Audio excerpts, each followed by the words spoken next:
And just like that, thanks to one Sunday in July, everything we thought we knew about the most important presidential election of our lifetimes burst into a million pieces. Gone. Well, so much of what we will address this afternoon, that is exactly what happens next, is still uncertain. There's one thing that is crystal clear even now, something we should state as fact out of the gate, and it is this. In an arena so often lacking such selflessness and honor, the man who has already pulled our democracy back from the brink once is showing that he is willing to do whatever it takes to do it again.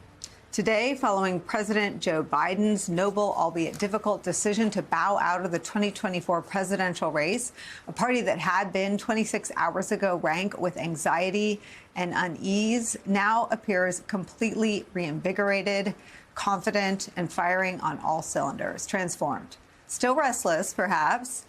Many upset about exactly how the last 3.5 weeks went down, but that party is ready nonetheless to unite and to fight and to win. Like a steam-spitting locomotive just beginning to pick up speed, Vice President Kamala Harris is, as we speak, effectively consolidating support ahead of the Democratic National Convention, which is now just weeks away.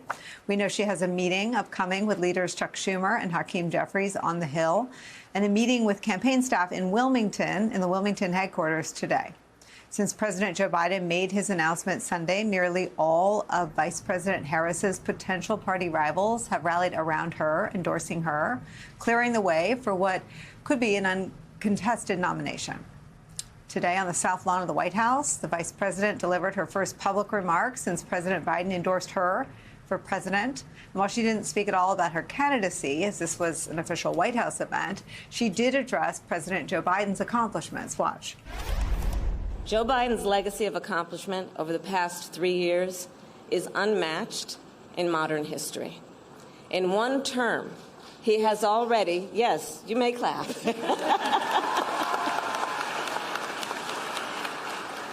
In one term, he has already surpassed the legacy of most presidents who have served 2 terms in office. And I am firsthand witness that every day, our President Joe Biden fights for the American people, and we are deeply, deeply grateful for his service to our nation. Attention now shifts, of course, not just to what could be the other half of the Harris ticket, but to the other side, right? The opposition, Trump's team, a team that appeared not just eager for a rematch, but completely designed and built for a rematch with one man, President Biden. Questions about debates and age and cognitive abilities and electability will continue to swirl. They will all be on the Republican side. And this much is certain. It is a brand new day for the Democrats, and perhaps for the country as well. It's where we start today with some of our favorite reporters and friends. Democratic strategist, professor at Columbia University, MSNBC political analyst Basil Smikle's here. Plus, former senator, co-host of MSNBC's How to Win 2024 podcast, Claire McCaskill's here. Also joining us, political strategist, MSNBC senior analyst Matt Dowd is here, and chief political columnist, host of the podcast In Politic for Puck, MSNBC national affairs analyst John Heilemann. Let me start by thanking all of you, because on and off TV, your wisdom and your calm and your faith sort of helped me take this chair every day at 4 o'clock for the last 3.5 weeks. So first, to all of you, thank you.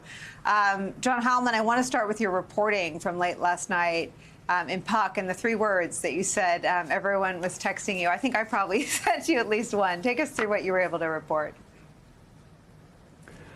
Well, yeah, I mean, Nicole, there are a couple things. I mean, I do think that the immediate reaction, when the surprise announcement came yesterday at 1:46 p.m., I guess, there was a wave, obviously, among everybody in the Democratic political class of some combination of the following things, one of which was people were sad, another was that they were grateful, and a third was that they were relieved. And I think that doesn't obviously speak for everybody in the whole broad Democratic tent.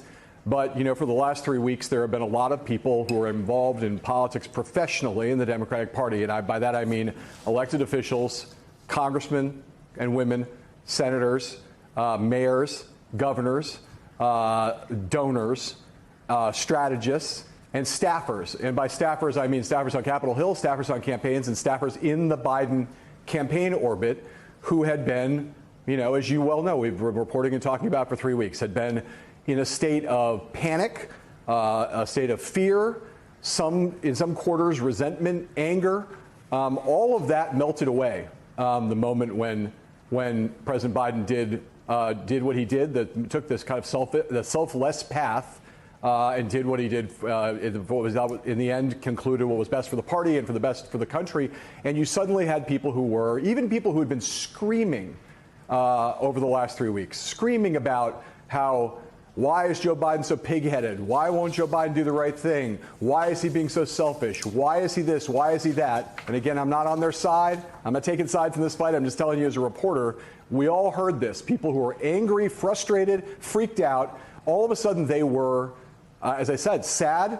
I mean, the sense of like grief in some sense, watching this very good man do this very hard thing, I think hit people, even people who'd been desperate for him to leave 2 minutes earlier, were suddenly hit with the sense of grief over seeing what, that this was now it's effectively a guy announcing the end of a long and storied and valiant political career.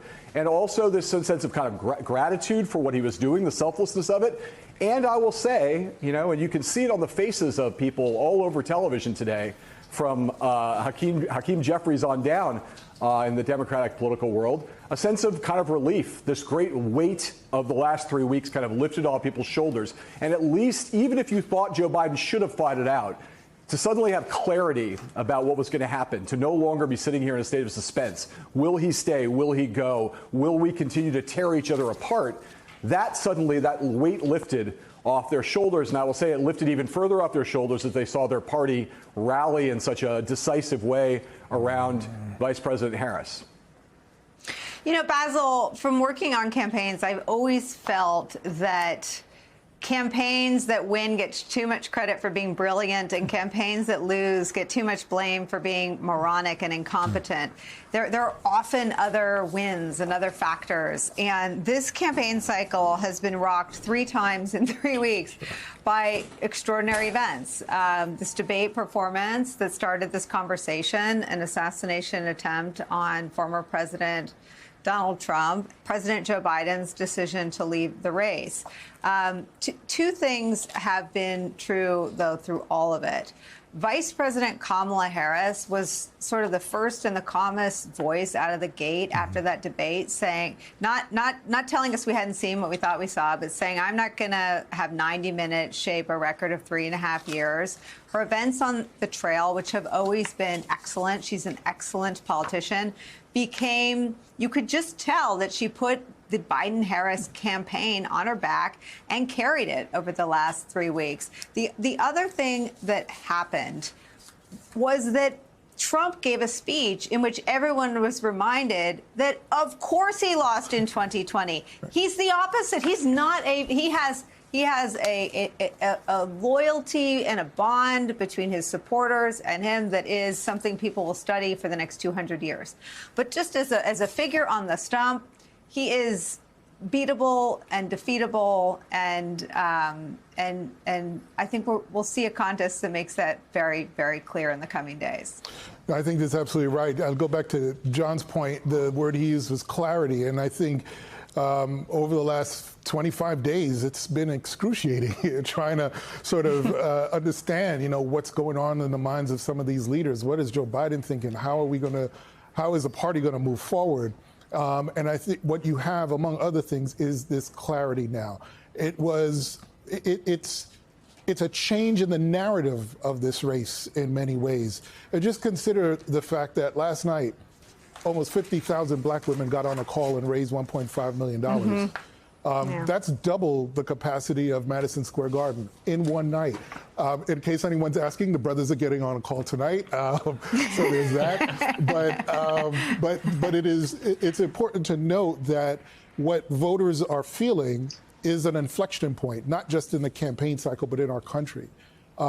We've often talked about young voters and where they might be in this election. Young voters, I believe, can see a lot of themselves in Kamala Harris.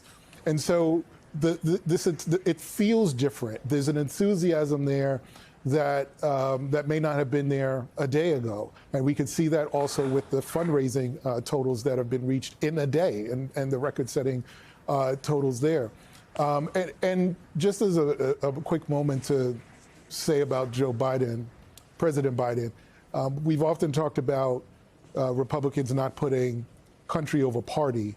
In one moment, he did more than most Republicans have done on the Hill in the last 20 years in terms of that very point of putting country over party.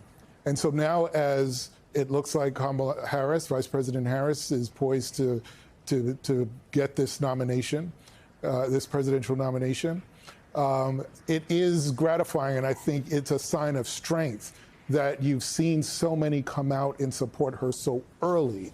That's critical. It helps with the fundraising. It helps with the ground game.